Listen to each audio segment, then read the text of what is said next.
name is Susie, and I just wanted to film this video for a really long time. It's my birth story to my daughter, who is now 15 months old. She was born February 19th of 2019. So yeah, let's just get started. My first daughter, or first baby I've had, I was 39 weeks when I gave birth to her in a few days. I don't remember exactly how much, but I was scheduled for an induction actually on that day. I was scheduled for an induction on February the 18th to go in at 11 a.m. But basically that morning my contractions started at 1:30 a.m. When I was trying to go to sleep. I don't think I ever ended up falling asleep. I was like in and out. And then I was just getting these really hard contractions. So I was like, am I gonna be having a baby? So I just dealt with it and was tracking them on my app. And they were coming, I think, every like 5 or 6 minutes, or even more, even faster than that. But they weren't super painful, but they were pretty strong, but they weren't like excruciating painful. And so then at 3:30 I finally woke up my husband and was like, hey, I think I am in labor, or I think something's definitely going on. What should I do? Should we go in? But we have our induction scheduled for 11 a.m. Should we just wait? But I was like, oh, I was super anxious to meet my baby already, so I just wanted to leave in that moment and go have my baby girl. So at 3:30, sorry if you see me looking down, that's because I have some notes written down so that I don't forget to mention anything. At 3:30, I decided to call our labor and delivery at our hospital, and I told them what I was experiencing, and they were like, yeah, well, we can't really tell you what's happening.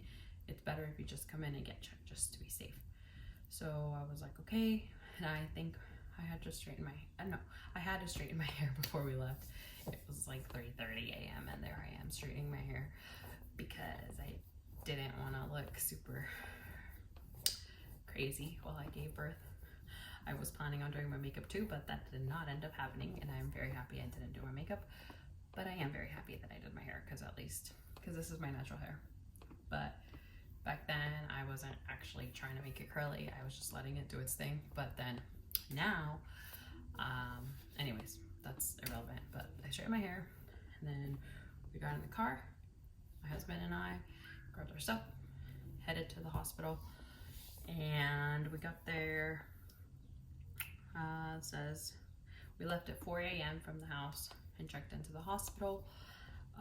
When I got to the room, I think it was called triage, is where they put me. I think it was the same room where they first put me to where I ended up delivering her. So they never transferred me to a different place. But anyways, as soon as we got there, one of the nurses checked me and said I was at 1 centimeter, which is awesome. In my mind, I think I was 1 centimeter probably about a few days before that, because my doctor at my regular appointments had checked me, and she said that I was also at 1 centimeter, so I was still 1 centimeter, so I wasn't progressing much. But I was like, it's okay. But they were like, yeah, you're still having contractions, so we need to speed this up a little, you know. They were like, how about you just walk around and then we'll check you again, like walk around the labor and delivery floor. So I did that with my husband. We were just walking, and it wasn't super painful. So I was kind of starting to think, oh, is my body actually going into labor, or am I just having painful Braxton Hicks that are really common, very consistent, I mean. And so we just walked for about an hour-ish or so, and then I really didn't want to walk. I was like, oh, I don't want to do this. I just want to lay down and chill. At 7:30, they checked me again, and I was still at a 1 centimeter. And they said that because up until this point, it wasn't for sure we were going to be admitted. We might have to go back home and come back at 11 when we were scheduled to be there for our induction. But at 7:30 a.m. they were like, oh, it's fine, you can just stay, we'll just get you started now, which I was very happy about. I really didn't want to go back home and then come back, like that would have sucked. But yeah, so since I still hadn't progressed at all by 7:30, they were like, okay, well, we could just start to induce you now, since I was already going to be getting an induction and I was totally for that, and I just wanted to get this baby out. And the reason I was getting induced, if in case I didn't mention that earlier, is because I had gestational diabetes, and my doctor just wanted to make sure my baby wasn't going to be too big when she was born. So that's why we were doing an induction before my due date, which was, my due date was February 21st. This is February 18th. So the induction began.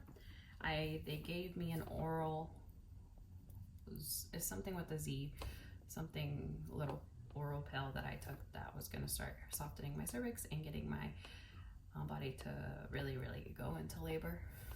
But they said, okay, well, in 4 hours we will check you again, and if you're at a 3, if you're dilated to a 3, then we can start you on Pitocin, which is, and I think they put it through IV, and that really gets things going. So I really wanted my body to progress, so I was super happy. So I was on that, and my contractions were coming more strong and I could definitely feel them, but it was not super painful like what I was imagining. It was just like it hurt, but I was fine. So I was hoping that something was happening, but I wasn't sure. So let's see. So then my nurse came in and tried to get me my IV. She tried twice, couldn't do it. They called another nurse. She tried again, and she tried twice. So at this point, I'd been poked 4 times by 2 nurses, and they couldn't do it. So they ended up calling the anesthesiologist, and he had to come down, and he was thankfully able to give me my IV somewhere in this region. I don't remember exactly, but yeah. Sorry if you hear my neighbors, they're outside, and sometimes they're a little loud. So yeah. So he gave me my IV and also took blood out for some reason at 10 a.m. So at 10 a.m. after my IV, I guess I took the oral thing at 10 a.m. That's the time that I took the thing to start my labor. So at 2 p.m. my nurse came back in after the 4 hours of waiting to see if I had dilated more. She came in again and she checked me, and I was at a 3, which is what we wanted me to be at, so I could start Pitocin. So we started Pitocin at that time, I believe, or a little bit after that, but basically we got that going. And then that nurse that had been with me that most of that day ended up leaving, and she was in and out most of the time. I don't really remember her that much, but I do her a little bit. But she ended up leaving, never coming back. I think she came back to say bye, but for a really long time she never came back. There was like some other nurse that kept coming in, but she wasn't my nurse, she was like a nurse, because my nurse had to go on to deliver a baby, which is fine. That's fine. I wasn't having my baby yet, so I was just chilling. But honestly, I was getting really annoyed because that lady, that other nurse kept talking and saying, oh, this is how you have to breathe. Do you want a doula? This is how you contract. And she was all counting for my contractions. She's like, breathe this way. And I was just like, I really don't want to do that. I just want to be left alone. I just want to be with my husband and feel the pain and breathe however I want, because you're annoying me and I don't really want to hear you. And at this point I was already on Pitocin, and my contractions were getting really bad. Yeah, so from 4 p.m. my contractions were really horrible, and I was just dealing with my contractions, I guess, for a while, up until the point I decided to get an epidural, which I really wanted to get to 5 or 6 centimeters before I got my epidural for some reason. But right here I have noted that I was dilated to a 4.5 when I asked to get my epidural, which I'm happy with. Is fine, because this was, let me tell you what time it was. It was 8:30. So at this point I had been having contractions since 1:30 a.m. and it's 4 p.m. No, it's 8 p.m. now. It's 8 p.m. now. So I don't know how long that's been, but it had been a long time. My body had been in pain, and I just wanted a little break. And plus, I had already gotten to 4.5, which I had faith, and they were all saying like, oh, at this point, like once you get the epidural, your body will relax and you'll dilate quicker. So at 8:30, my anesthesiologist came in, the same one that gave me my IV earlier. He was amazing. I loved him. He gave me my epidural, but I was actually really scared to get the epidural because I've heard a lot of horror stories and I was nervous, but it was definitely worth it to do it, to give it a shot, because I really didn't want to feel the excruciating pain of giving birth naturally. I just did not want to do that personally. So then I was like, I remember getting the epidural. My husband couldn't watch, and then the nurse and the anesthesiologist were grabbing me. I was literally, I remember digging my nails into my nurse's hand. And in the moment, I wasn't thinking about it. But then right after, I was like, crap, I just did that. And I just was like, I'm so sorry. And she was like, it's okay, don't worry about it. And I'm just like, I'm sorry, I didn't want to hurt you. But I was just really nervous. So finally, it was over. We were done. We were done with the epidural. And I instantly felt amazing. Like all the pain just went away. And I was able to just relax, and I didn't have to feel anything. So the epidural has like a little button that you can push on so that I can keep giving you medicine so that you don't feel the pain. So I remember I told my husband, like, every 20 minutes you have to push that button because I don't want to feel anything.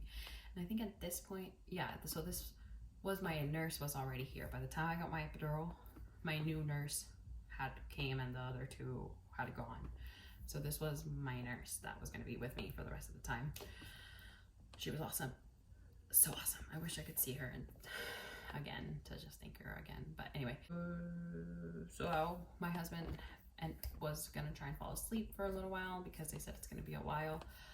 So I got my epidural at 8:30, and at 12 a.m.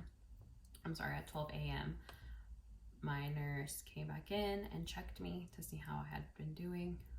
Up until then, we had just been relaxing, and I was just trying to sleep, but I really couldn't sleep. I was too anxious and really jittery. I was like from the epidural. My husband fell asleep though, which I guess is fine. But anyways, at 12 a.m. she came to check me, and I was dilated to an 8 centimeter, and I was dilated to 8 centimeters. So that's awesome. I think I was super happy. Everything was progressing. I just really, I just didn't want to be in the hospital for more than 3 days trying to have a baby, because I read that could happen when you get induced. But thankfully, that did not have to happen. So at 12 a.m., I was at 8 centimeter. And then my husband, okay, nothing about my husband, sorry, got distracted. So she basically left and said, okay, well, if you feel the urge to push, just let me know and I can check you again. And so I was like, okay, that's fine. And then so maybe 20 minutes later, I was like, I have to poo. I have to poo so freaking bad. Like, I literally need to get up and go to the bathroom and poop. But I can't because I have an epidural. So I had to just sit there. Well, not sit there, lay there. And they'd keep moving me on and off. So I don't know what the reason of that was actually. But they'd reposition me. And I was just telling my nurse, like, I really have to poo. Can I go to the toilet? And she was like, no, I'm sorry, you can't. And I'm like, really? So I'm just gonna poop here. And anyways, so she was like, oh, okay, let me check you again. And she checked me again, and I was at a 10. So she's like, okay, you're at a 10, we can start pushing now. Let me call your doctor. At this point, I didn't know if my OBGYN that had been with me this whole time was going to be able to deliver my baby, or if it was going to be just the on-call doctor. And thankfully, they were like, oh yeah, your doctor's coming. So I was like, yes. So I was so happy that they were calling her, and she was going to be driving there. So I was like, great, now I have to wait for my doctor to get here to start pushing. But I think, let's see, at around 1:50 a.m. is what I have noted here, is that I began to push Violet out. So yeah, we pushed And my doctor in the beginning was like, you know, this might take up to 3 hours of pushing. And I was just like, oh my God, like I just want this to be over. Why can't it just be 30 minutes and be done? Honestly, the pushing was the hardest part of my labor, in my opinion. The pain was really, really, really horrible, but the pushing was really hard, and I guess I was really out of shape because I never realized how much work it would take to get a baby out of you. Like I always thought, like your cervix already opened that much, your vagina's a muscle, it's just gonna go, and then you just gotta push, and then it'll just slide down. But no, it's, I mean, it kind of happens like that, but it just takes a lot of work to get that baby out. So I was pushing, and I think it was like halfway through, I was starting to give up and not really pushing that hard anymore. And my doctor was like, do you want to take a break? And I'm like, no, I do not want to take a break. She's like, okay, then you need to push harder so that we can do this. If not, then you can take a break and then we can try again and you can try harder. And I was like, okay, fine. So that kind of made me be like, okay, we need to do this. They had to give me oxygen because I don't know why, but they were starting to give me oxygen. I was struggling to breathe. My husband was holding one of my legs up. My nurse was holding my other leg up. My doctor was there, and then people started coming in and they were like, we could see the head, it's almost there, push. So I was pushing, and then finally at 3:23 a.m. my little baby girl was born, and they took her out, plopped her on my chest as soon as she came out, and then I looked at her for maybe a second or two, and then I heard my doctor say, she said something to the nurse, and then they were like, oh no, and then she did something, and then apparently my baby's cord had ripped, because for you know, they usually clamp it and then the dad cuts the cord or the doctor cuts the cord. Well, that didn't happen with my baby girl. Her cord just snapped right as I pushed her out, or when the doctor pulled and put her on my chest, I'm not really sure. She was like, my baby girl was not really crying that much. She was crying a little, but she started turning a little gray, and was kind of just there, and they started freaking out and they took her away. So I probably had her on my chest for maybe 5-10 seconds at most, and then they just took her away, and I didn't know what was happening other than her cord tore. And I remember just staring off into like the corner of the room while they were working on my baby, because the NICU team had already been there for some reason, but just in case anything happened, and something happened. So they took her to a little table in another room, and I was just staring off into the distance. I didn't really want to think about what was really happening. I was just kind of like, oh my gosh, did I really just give birth to my baby and now she's dying? Because apparently she was losing a lot of blood because of her cord being torn, which I had never ever heard of that. Like, I've heard of people's cords, like babies' cords being around their neck and stuff like that, but I've never heard of a cord tearing. And I was, you know, my mind was like, oh my gosh, is she gonna have like permanent damage from this? Is she gonna be affected forever? Like, is this gonna change my entire life? And this is not at all what I expected. You know, I expected to keep her on my chest and hold her and bond with her and nurse her. But no, she was rushed away, and then my husband went right out with her to the NICU, and I had no idea what was going on. I was still there laying down because I still had to push out my placenta, and my doctor had to stitch me up because I had a 2nd-degree tear, and thankfully I didn't feel it, the stitching, but I was just too worried about my baby, and I was crying and texting my husband being like, what's happening? He was texting me pictures. And then once my doctor finished stitching me up, she left to the NICU, I think, to see my baby, and she came back and she was like, oh, they're doing a blood transfusion because she lost a lot of blood, and this will help her recuperate, basically. So I kind of just sat there because I couldn't get up because I had that epidural and I had just given birth, and my nurse was like doing stuff, and I was like, can you take this epidural out of me? She took it out of me, and then I was like, can I please go see my baby? Like, I just want to see her. I want to know what's happening.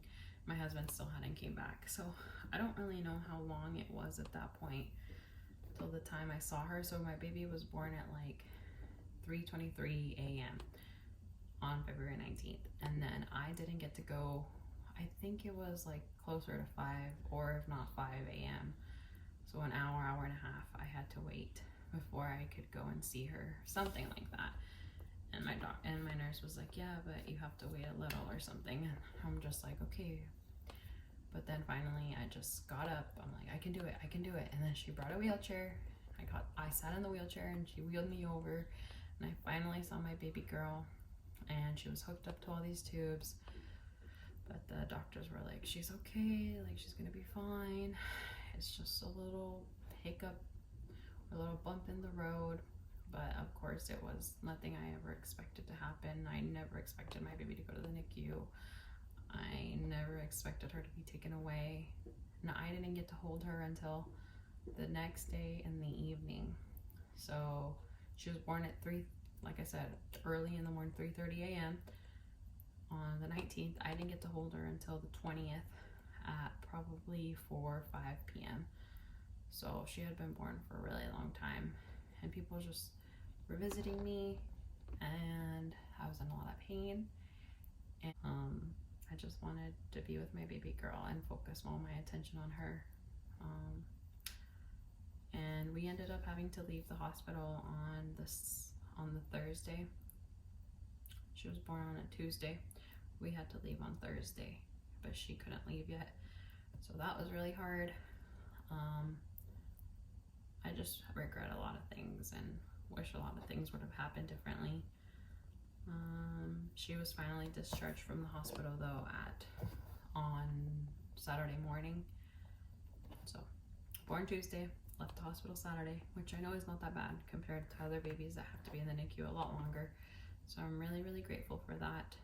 And I'm really grateful that she's perfectly healthy and strong and the most beautiful baby girl I have ever seen. I just love her so much. And yeah, that's my birth story, and I just wanted to go ahead and film that so that I can always remember the little details of giving birth to my baby, and I can look back on it later and remember, and she can watch this and be like, wow, that's what my mom went through. And yeah, that was my birth story, and it was hard. It was worth it, but it was definitely, the birth itself, labor, was not the worst, you know. What was the worst was her getting taken away from me and me not being able to hold her. But I was able to still breastfeed her for 13 months, even though she was in the NICU. I would pump every 3-4 hours. No, like every 3 hours I was pumping and bringing it to her to the NICU. So I'm just really grateful that God allowed me to do that still. So yeah, all in all, if any of you have any questions or have similar stories or know of anybody's baby that's cord has torn when they're born, or you experienced it or something, go ahead and tell me what your doctor told you. They told me that her cord was too small and that's why it ripped. I personally will never tell, like if I ever have another baby, I'm gonna tell my doctor, do not yank her out and throw her on my chest. Pull her out and clamp her cord before you hand her to me. That way that risk doesn't happen again. So yeah, that's it. Thank you so much. Bye.